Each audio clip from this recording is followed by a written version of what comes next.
میں آرزو ہے، آرزو میں مسرت ہے، مسرت میں امید ہے، امید میں یقین ہے، یقین میں خیال ہے، خیال میں تصور ہے، تصور میں تصویر ہے، تصویر میں تو ہے، تجھ میں ادا ہے، ادا میں حیا ہے، حیا میں نزاکت ہے، نزاکت میں شوخی ہے، شوخی میں شرارت ہے، شرارت میں غصہ ہے، غصے میں بناوٹ ہے، بناوٹ میں اپنائیت ہے، اپنائیت میں چاہت ہے، چاہت میں خلوص ہے، خلوص میں پیار ہے، پیار میں عبادت ہے، اور عبادت ہی میں خدا۔ قسم خدا کی جب تک آپ سنیں گے اس وقت تک میں شاعری سناتا رہوں گا، پوری رات آپ شعر سنیں گے، انشاءاللہ میرا شعر ختم نہیں ہوگا، آپ لوگ ختم ہو جائیں گے۔ لیکن یہ چچے حضرات جو ہے ماشاءاللہ جب تک یہ پروگرام چلے گا حضرت اس وقت تک یہ چچے لوگ چلیں گے، اس لیے کہ ان کے پاس ایک مٹیریل، ایک کیپسول اور اپنا انجیکشن ساتھ لے کر چلتے ہیں، نظر بیدار رکھنے کی کسوٹی ساتھ رکھتے ہیں، انہیں کیا نیند آئے جو چنوٹی ساتھ رکھتے ہیں، لیکن اپنا ہتھیار ماشاءاللہ یہ لوگ لے کر چلتے ہیں۔ شعر سنیں کہ جھکا کے سر کو عقیدت سے کام لیتے ہیں، نبی کا نام جب ان کے غلام لیتے ہیں، اور سلام جاتا ہے دنیا کے کونے کونے سے، نبی مدینے سے سب کا سلام لیتے ہیں، سلام جاتا ہے، سلام جاتا ہے دنیا کے کونے کونے سے، نبی مدینے سے سب کا سلام لیتے ہیں، اور نصیب والوں کو ملتی ہے عشق کی دولت، نصیب والوں کو ملتی ہے عشق کی دولت، نصیب والے محمد کا نام لیتے ہیں، نصیب والوں کو ملتی ہے، نصیب والوں کو ملتی ہے عشق کی دولت، نصیب والے محمد کا نام لیتے ہیں۔ اور یہ شعر جناب حضرت مولانا جاوید اختر رضوی صاحب کے حوالے سے یہ شعر کہ جہاں نے چاند کو ہوا بنا کے رکھا ہے، جہاں نے چاند کو، جہاں نے چاند کو ہوا بنا کے رکھا ہے، نبی تو اس سے کھلونے کا کام لیتے ہیں، جہاں نے چاند کو، جہاں نے چاند کو ہوا بنا کے رکھا ہے۔ آئیے دوستوں اس خطیب تک پہنچنے کی کوشش کر رہا ہوں جس کی تقریر، جس کا چرچا، جس کا شہرہ، جس کی گفتگو عام و خاص کی کمان میں ہوتی ہے، تو لیجئے ایک شاندار، جاندار، پربہار، برق بار، شعلہ بار، دھواں دھار، ارے بولو نا میرے یار، ایک ولولہ انگیز، دھماکہ خیز، فکر انگیز، حیرت انگیز، نصیحت آمیز تقریر کروانے جا رہا ہوں، جن سے میری مراد مہارت تام رکھنے والا ایک منفرد لب و لہجہ کا مقرر، ادیب با کمال، پاسبان خطابت، شہنشاہ خطابت، جناب حضرت علامہ مولانا جاوید اختر صاحب، امام و خطیب جامع مسجد چاندنی چوک کولکتہ سے مؤدبانہ درخواست کرتے ہیں کہ حضرت والا مائک پر آئیں اور اپنے ایمانی، عرفانی کہ ہم مسلمان ہیں حق بات سنا دیتے ہیں، کہہ دیجئے مچل کے سبحان اللہ، کہ ہم مسلمان ہیں حق بات سنا دیتے ہیں، ملک و ملت کے جوانوں کو صدا دیتے ہیں، ہم کو آتی نہیں اس ملک میں دہشت گردی، ہم تو وحشی کو بھی انسان بنا دیتے ہیں، اور ہم لوگ کلمہ توحید میں ایمان رکھ کر ارے کافروں کو بھی مسلمان بنا دیتے ہیں۔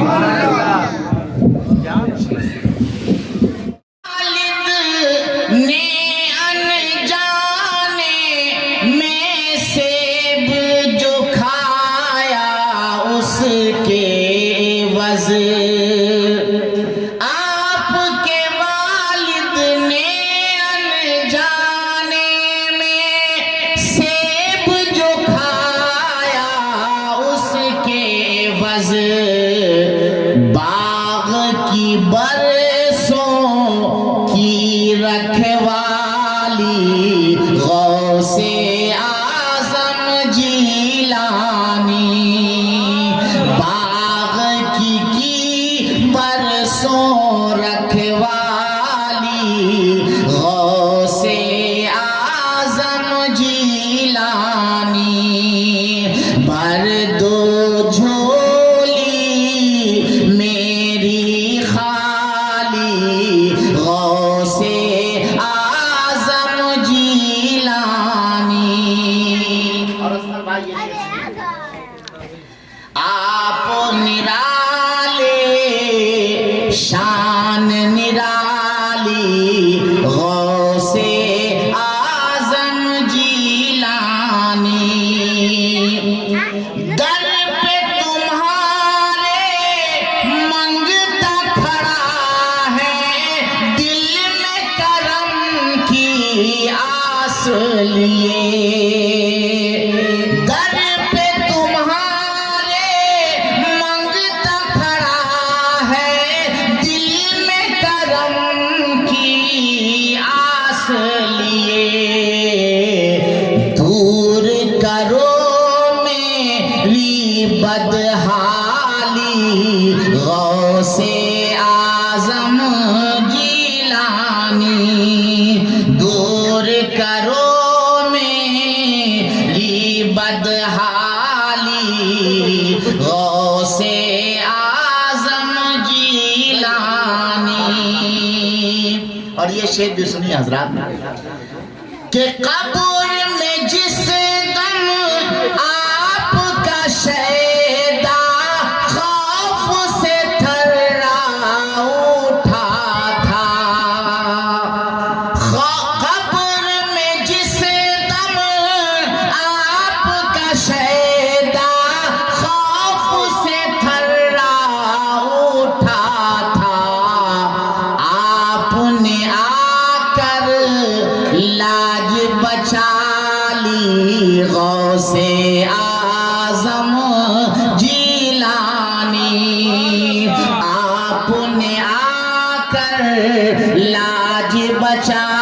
لی غوث اعظم جیلانی آپ نرالے شان نرالی غوث اعظم جیلانی بھر دو جھولی میری خالی غوث اعظم جیلانی. محبت سے درود پاک پڑھ لیجیے. اللہم صلی علی سیدنا مولانا محمد بارک وسلم صلاۃ و سلام علیک یا رسول اللہ صلی اللہ تعالی علیہ وسلم.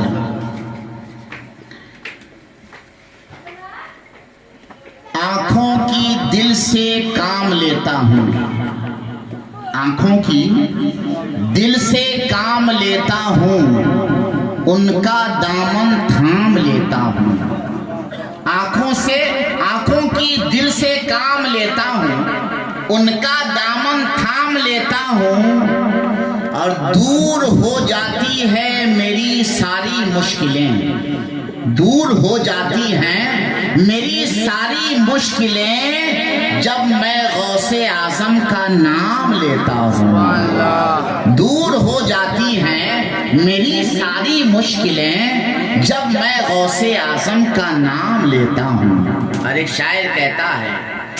کبھی مشکل سے بھی مشکل میرے گھر نہیں آتی کبھی مشکل سے بھی مشکل میرے گھر نہیں آتی ٹھہر جاتی ہے دروازے پہ کبھی اندر نہیں آتی کبھی مشکل سے بھی مشکل ہمارے گھر نہیں آتی ٹھہر جاتی ہے دروازے پہ کبھی اندر نہیں آتی.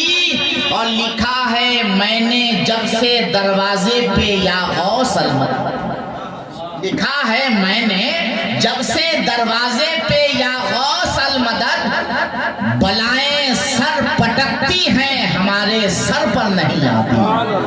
بلائیں سر پٹکتی ہیں ہمارے گھر پر نہیں آتی. اور میرے پیر و مرشد حضور تاج الشریعہ فرماتے ہیں کہ پیروں کے آپ پیر ہیں یا غوث المدد پیروں کے آپ پیر ہیں یا غوث المدد اہل صفا کے میر ہیں یا غوث المدد اہل صفا کے میر ہیں یا غوث المدد. اور صدقہ رسول پاک کا جھولی میں ڈال دو صدقہ رسول پاک کا جھولی میں ڈال دو ہم قادری فقیر ہیں یا غوث المدد ہم قادری فقیر ہیں یا غوث المدد. حضرات دنیا میں محفلیں کم نہیں سجتی ہیں ہر ہر چوراہے پر، ہر نکڑ پر، ہر محلے میں، ہر شہر میں، ہر قصبے میں، ہر دیہات میں محفلیں سجتی ہیں، سج رہی ہیں اور قیامت تک سجتی رہیں گی۔ لیکن قربان جاؤ ان محفلوں پر کہ جن محفلوں میں دنیا دار کا تذکرہ نہیں ہوتا بلکہ محبوب پروردگار کا تذکرہ ہوتا ہے، اللہ کے نیک بندوں کا تذکرہ ہوتا ہے۔ ایسی محفلیں وہ ہوتی ہیں کہ سننے والا سنتا ہے کان سے، زبان سے اللہ کا نام لیتا ہے، ادھر رحمت خدا کی برسنے لگتی ہے اور انسان اس رحمتوں میں اپنے گناہوں کو دھل لیتا ہے اور اعمال میں خود بخود نیکیاں بڑھتی جاتی ہیں۔ اس لیے ایسی محفلوں میں آنا ضرور چاہیے اور بیٹھ کر اپنے رب کے محبوب کا، رب کے نیک بندوں کا تذکرہ سن کر اپنے قلب و جگر کو چمکانا چاہیے اور ایمان کو مضبوط کرنا چاہیے۔ حضرات، دنیا جب سے قائم ہے تب سے لے کے اب تک اور اب سے لے کر قیامت کی صبح تک اللہ کے بندے آتے رہے ہیں، آتے رہیں گے، آ رہے ہیں، آتے رہے ہیں، آ رہے ہیں اور آتے رہیں گے۔ ان بندوں میں کچھ ایسے بندے ہیں جو بظاہر دنیا سے چلے تو گئے لیکن زمانے نے ان کو بھلایا نہیں، زمانے نے ان کو فراموش نہیں کیا،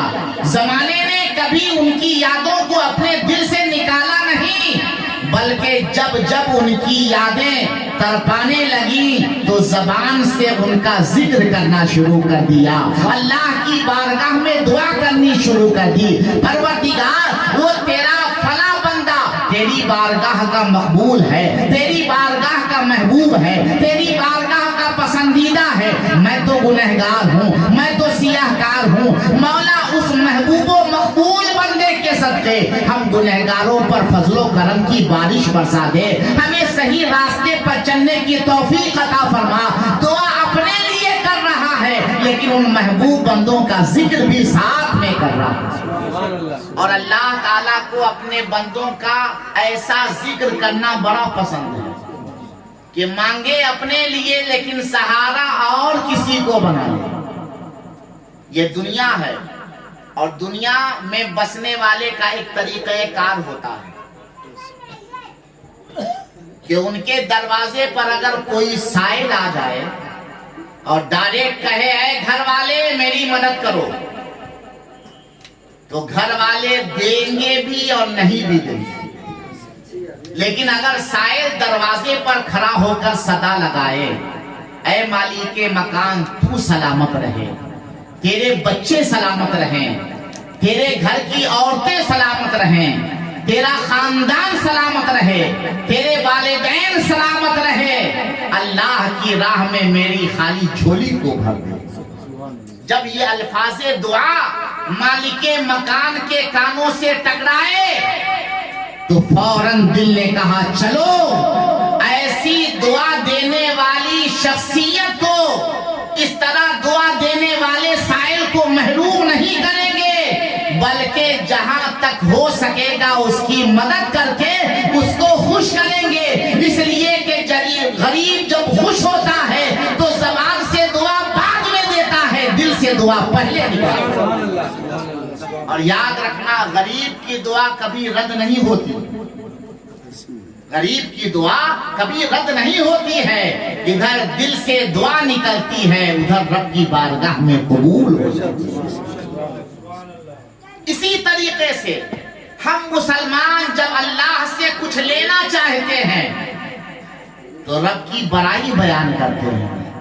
رسول کی رسالت بیان کرتے ہیں، اولیاء کرام کی حیات کو بیان کرتے ہیں، ان سب کو بیان کرنے کے بعد کہتے ہیں مولا اب تو تو مجھ سے راضی ہو جائے گا نا، میں نے تیرا بھی ذکر کیا، تیرے محبوب کا بھی ذکر کیا، تیرے نیک بندوں کا بھی ذکر کیا، اب تو مجھ سے راضی ہو جا، اب تو میرے خالی دامن کو بھر دے۔ جیسا ہی بندہ اتنا کہتا ہے رب کی رحمت جوش میں آتی ہے، فرشتوں کو گواہ بناتی ہے، اے فرشتوں دیکھو دیکھو میرا بندہ جانتا ہے کہ دینے والا میں ہوں، مالک میں ہوں، خالق میں ہوں، اور میرا بندہ مجھ سے فریاد کر رہا ہے، لیکن انداز کتنا اچھا ہے، میں اپنے بندے کے انداز کی بنیاد پر اس کی خواہش کو پورا کروں گا، اس کی خواہش کی تکمیل کروں گا، اس کی آرزو کو پورا کروں گا، اس لیے کہ بندہ مانگ بھی رہا ہے تو سہارا دے کر، اس لیے ایسی مقدس محفلوں میں آنا بھی چاہیے اور بیٹھ کر سننا بھی چاہیے۔ جن کے نام کی یہ محفل ہے انہیں زمانہ غوث اعظم کے نام سے جانتا ہے، جن کا مقام و مرتبہ بہت بلند ہے۔ دنیا میں اولیاء کرام کی کمی نہیں ہے، ہر خطے میں اللہ کا ولی آرام کر رہا ہے، ہر شہر میں اللہ کا ولی آرام کر رہا ہے، اکثر دیہاتوں میں بھی اللہ کے ولی آرام کر رہے ہیں، کمی نہیں ہے، بے شمار اولیاء کرام ہیں، لیکن ان تمام اولیاء کرام میں غوث اعظم کا مقام و مرتبہ سب سے بہتر ہے، اور کیسے بہتر ہے وہی میں آپ کو بتاؤں گا۔ سرکار غوث اعظم ابھی دنیا میں تشریف نہیں لائے، لیکن ان کے آنے کی خبر ان سے پہلے جتنے اولیاء کرام دنیا میں آئے سبوں نے دی، ان کے تعلق سے لوگوں کو معلومات کرائی کہ فلاں شہر میں ایک بچہ پیدا ہوگا جو اہل بیت سے ہوگا، اس کا نام فلاں ہوگا، اس کا مقام بڑا بلند ہوگا، اتنا بلند ہوگا کہ ایک موڑ پر کہے گا کہ میرا قدم تمام ولیوں کے گردن پر، اور تمام ولی اپنے سر کو جھکا کر اسے تسلیم کر لیں گے۔ یہ کون بتا رہے ہیں؟ غوث اعظم کے پہلے جتنے اولیاء کرام آ رہے ہیں وہ بتا رہے ہیں۔ اب غور کرو، سرکار غوث اعظم ماں کے شکم میں ہیں، ابھی دنیا میں آئے نہیں ہیں، لیکن ان کا مقام دیکھو۔ دنیا میں آنے کے بعد ایک روز اپنی ماں کے ساتھ بیٹھے ہیں، ماں کچھ ناراض ہے کسی سبب سے، غوث اعظم ماں کے چہرے کو دیکھتے ہیں اور محسوس کرتے ہیں کہ ماں کسی بات پہ ناراض ہے، تو غوث اعظم اپنے سر کو ماں کی گود میں رکھتے ہیں۔ آئے نہیں ہے دنیا میں، آنے سے پہلے کا واقعہ بیان کر رہے ہیں، اور اس واقعہ کی شہادت خود غوث اعظم دے رہے ہیں۔ ماں کی گود میں سر رکھا، اور ماں میں آرزو ہے، آرزو میں مسرت ہے، مسرت میں امید ہے، امید میں یقین ہے، یقین میں خیال ہے، خیال میں تصور ہے، تصور میں تصویر ہے، تصویر میں تو ہے، تجھ میں ادا ہے، ادا میں حیا ہے، حیا میں نزاکت ہے، نزاکت میں شوخی ہے، شوخی میں شرارت ہے، شرارت میں غصہ ہے، غصے میں بناوٹ ہے، بناوٹ میں اپنائیت ہے، اپنائیت میں چاہت ہے، چاہت میں خلوص ہے، خلوص میں پیار ہے، پیار میں عبادت ہے، اور عبادت ہی میں خدا۔ اللہ تعالیٰ ہم سب کو سلامت رکھے، اور جن کے نام کی محفل ہے ان کے فیضان سے ہم سب کو مالا مال فرمائے۔ وآخر دعوانا الحمدللہ رب العالمین۔ اطمینان سے بیٹھیے۔ ہمارے محلے کے ایک اور خطیب حضرت علامہ مولانا مشتاق احمد مظاہری صاحب، جو اس سے پہلے ہم سے پہلے بول لیتے تھے، لیکن اس بار میں نے چالاکی دکھائی کہ ایک جگہ کی اور دعوت لے لی کہ پہلی تقریر میں کروں۔ ہاں، چالاکی پہ چالاکی کرنی چاہیے۔ ہاں، ہمیشہ وہ چالاکی کرتے تھے تو چالاک کو دیکھ کر لوگ چالاکی بننا چاہیے، تو اس بار میں نے چالاکی دکھا لی اور اپنی تقریر پہلے کر لی، اور حضرت کو بعد میں رکھا کہ آپ عمر کا تقاضا یہی ہے کہ آپ صدارت کیجئے، ہم لوگوں کو پہلے بول کے نکل جائیں۔ تو انشاءاللہ وہ آئیں گے، ان کا ایمان افروز خطاب آپ سنیں گے۔ ابھی تو شاعر اسلام جناب اصغر اقبال صاحب نے خالی میدان میں اتنا اچھا نہیں پڑھا جتنا پڑھنا چاہیے۔ ابھی لالو گوہر بہت ہیں ان کے پاس، یہ جب اپنا مال نکالیں گے تو آپ کا جیب بھی ہلکا کر دیں گے۔ ہاں سبحان اللہ کہہ کہ آپ کو تھکائیں گی ابھی اور مال کو جیب سے نکلوائیں گی. آپ تیار ہو جائیے, یہ اپنا خوبصورت کلام آپ کے پاس لے کر آئیں گے, لیکن اس سے پہلے مولانا نعمت اللہ اپنے نقابت کا حق جیسے ادا کر رہے تھے ویسے ادا کریں گے. السلام علیکم.